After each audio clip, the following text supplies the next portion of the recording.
Kuil Luxor mempunyai satu laluan yang sangat luar biasa.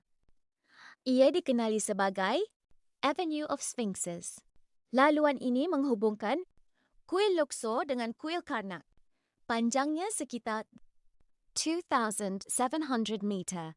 Di sepanjang laluan ini, dahulu terdapat ratusan patung Sphinx yang berbaris. Setiap patung diletakkan menghadap laluan utama. Bayangkan berjalan di antara barisan patung batu seolah-olah memasuki sebuah jalan suci.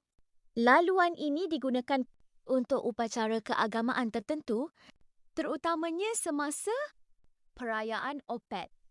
Patung-patung dewa akan dibawa melalui laluan ini dari Karnak menuju ke Luxor. Perjalanan itu bukan sekadar pergerakan dari satu kuil ke kuil lain. Ia merupakan sebahagian daripada ritual keagamaan Mesir Purba. Hari ini, sebahagian besar laluan itu telah dipulihkan dan dibuka semula. Jika anda suka fakta sejarah macam ni, subscribe kami.